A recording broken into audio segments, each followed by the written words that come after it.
The story of Pepsi defeating Coca-Cola in the Coke War. There was a pharmacist named Caleb Braden from North Carolina, USA.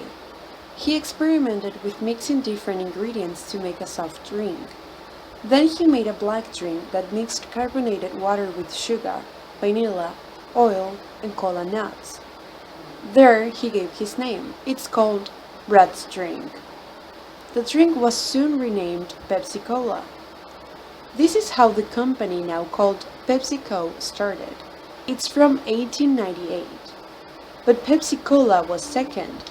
It is because of the beverage called Coca-Cola, which was founded in 1886, 12 years earlier.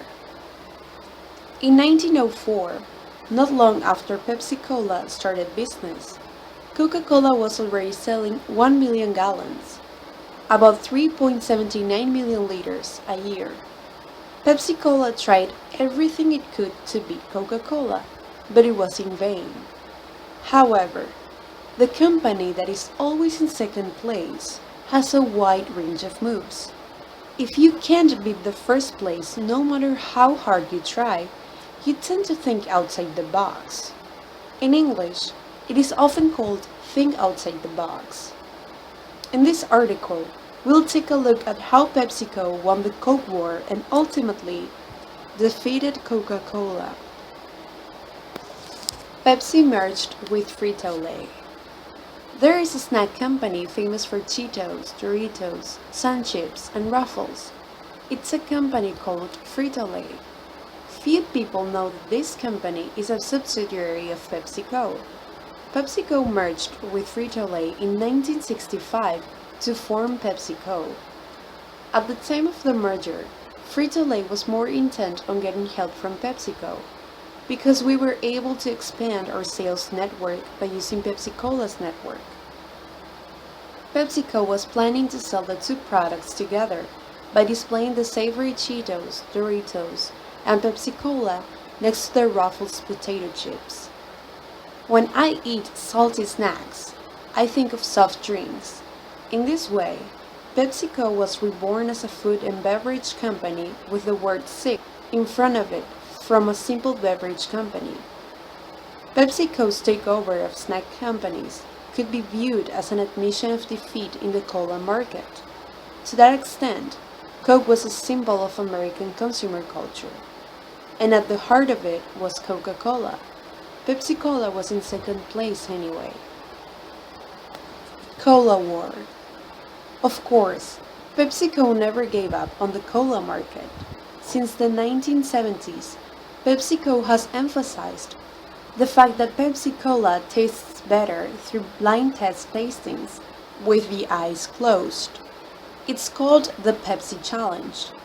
Many of the tasting participants agreed with Pepsi, saying that Pepsi-Cola tastes better. To be precise, there were a little more people who supported Pepsi by a ratio of 53 to 47.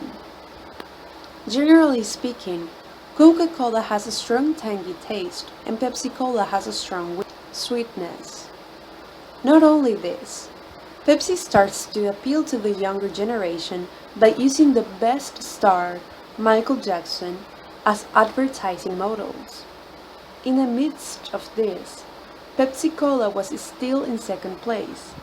Even when Diet Coke came out, Pepsi-Cola fell to the third place.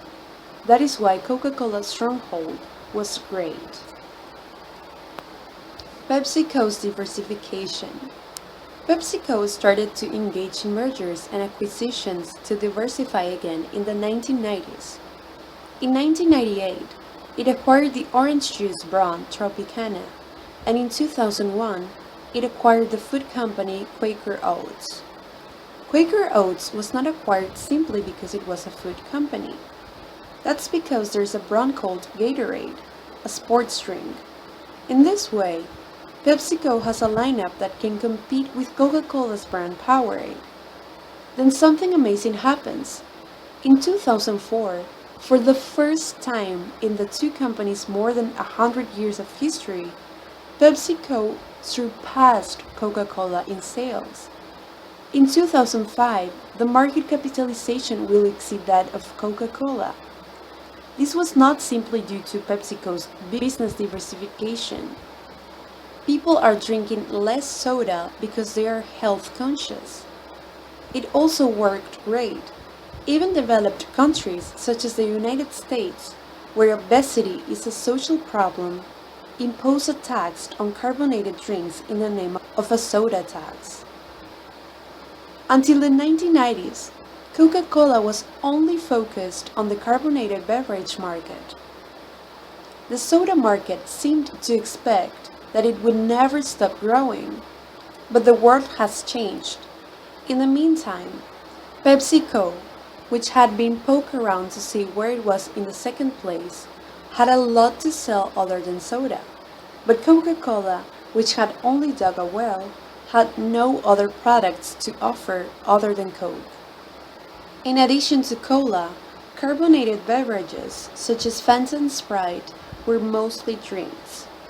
At that time, the reversed sales are now more than doubled for PepsiCo. Importantly, more than half of PepsiCo's sales come from Frito-Lay snacks. The merger that took place 50 years ago and changes in the carbonated beverage market played an important role in reclaiming the number one. PepsiCo's sustainability management. I think we should spur further growth by driving the momentum that beat Coca-Cola. PepsiCo for some reason turns around here. Conversely, we focus on sustainability management.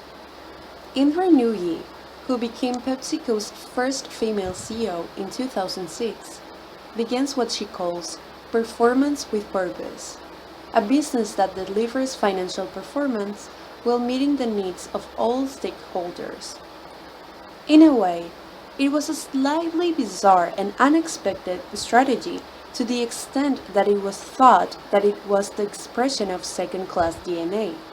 Purposeful performance produces healthier and nutritious food and beverages by reducing sugar, salt, and fat in PepsiCo products, while conserving water, reducing carbon emissions and plastic waste, while also achieving superior financial performance, reducing our environmental impact. We aim to nurture talent within the company and in the local community. This strategic direction of CEO Nooyi brings good results while interlocking with the new trend of the 21st century that considers health and environment. Although it is still second, behind Coca-Cola in the Coke market, it is in a much more stable and advantageous position as a company. Coca-Cola's odds. Although it is declining, the North American carbonated beverage market is still. It's a $81 billion market. Even though the water, $23 billion, and sports drinks, $9.4 billion, markets are growing, they are still new to the soda market. So Coca-Cola is still alive and well. However, it is different from the strategy of the past, which insisted on only carbonated drinks. In 2018, it introduced a whopping 600 new products, of which 250 were sugar-free or reduced sugar, and 400 were non-carbonated beverages such as juices, teas, and water. But Coca-Cola's biggest draw is none other than coffee. It's still a dream. Coca-Cola acquired Costa Coffee, a British coffee shop, for $5.1 billion in 2018. It was the largest merchant acquisition in Coca-Cola's history. It can be said that Coca-Cola has been reborn as a comprehensive beverage company. Unlike Starbucks, which is number one in the United States and Asia, Costa Coffee has an edge in Europe and Africa, and has many stores in China. In addition, the acquisition will open an offline store that Coca-Cola does not have. It is expected that Coca-Cola's entry into the coffee business will provide a new breakthrough for Coca-Cola instead of the shrinking carbonated beverage market. The competition between PepsiCo and Coca-Cola, how important it is to change together in an ever-changing market. But the competition between the two is no longer limited to the carbonated beverage market. They each left the carbonated beverage market to create a stronger growth engine. How will the two companies respond to the changing market in the future?